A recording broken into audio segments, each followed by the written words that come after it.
Hey everybody, welcome back to my channel. This is part 2 of how to grow sweet potato slips.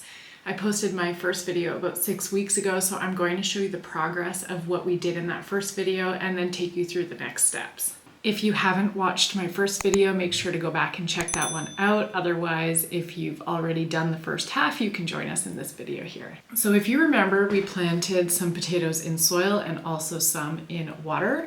So this is what the potatoes in soil look like. They have grown quite a bit. Some of them are doing better than others, and I've already chopped some of the slips off of these plants. And this is the one that we put in water. So it's been almost 2 months and there's nothing in here. So I'm guessing that this one's been sprayed with a sprouting inhibitor. There is the tiniest sprout coming out on it, but otherwise this one's actually not doing anything. So I'm just going to take you through both of the methods. Okay, so this is what the water method should actually look like. So this is the one that we did together, and this is one that I have done separately. And so this is really what it should be looking like. And so these slips are now large enough that we can be cutting them off. So there's at least 2 here that we can cut off. This is the soil one that we did at the same time, and so there are quite a few here that we can cut off, including this one and this one here. So let's do that together. So let's do the water one here. Okay, so what we're going to do is we're just going to take something sharp. So I've got these really nice pruners here, and I'm just going to cut them really close to the base of the potato here. And that's it. And so I'm going to do the same for the second one. So now that we have our slips, all we're going to do is we're going to actually peel off the bottom leaves here. So you just take your hands and you peel them off. And so now you can see that all we have left is a stem here. And so you're going to want to have a cup of water. And so you're just going to drop it in the same way you would as if you had picked flowers and you were putting flowers in a vase. And it really doesn't take long for the roots to form. They form really, really quickly. So I have one here, and so you can see all the roots. This one is ready to be potted up, so we can do that one together. I'm just going to finish this last one that we have here.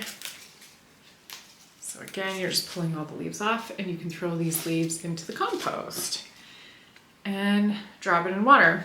And so now I'm going to put these on my windowsill, and it really is only going to take 2 to 3 days before you're even going to start to notice the roots. It's really, really fast. I did this about a week ago, and so you can see that the roots are about 2 to 3 inches long, so this one is perfect to get planting now. Okay, so now we're going to take the one that has been rooted and we're going to pot it into some potting soil. So really this is quite simple. All you need is a pot that's about the same depth as the plant that you've rooted, and you just want to make sure that your roots are 2 to 3 inches long. It's really quite simple as that. And you just want to plant it to the same depth that it has its highest roots. You don't want any of the roots coming out of the soil, of course. And so I'm probably going to make a massive mess here, but we're just going to dig a nice giant hole in the center of the pot here, and then we're just going to slide it in and just wiggle some space around for it to get a little lower, and then pat it in. And now it's just going to continue to grow in the soil like this, and then you're going to want to harden it off the same way that you do with every other plant. You can even give it some water, so that way it's quite happy in its home. So one final thing, if you're a little delayed on planting your sweet potatoes, don't worry about it. This one of them, I waited too long in the water, and so you can see here that the tip of the vine has died. And so I really should just be cutting this off here to make it easier on the plant, so it's not trying to survive. I'll actually go one lower. And so because this is a vine, wherever there's a leaf node, you'll see that more vines will continue to grow out of it. So even though the top of my plant is dead, I'm going to get new vines that come out of where the leaf node is, just like this one.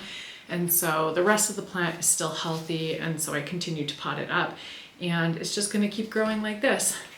And that's everything. So I hope you enjoyed this video. If you did, make sure to give it a thumbs up and subscribe to the channel if you aren't already. And I will bring you around for a part 3 once we have our vines growing outside, just to show you what they look like, and also what it looks like when we harvest them. Thanks for watching.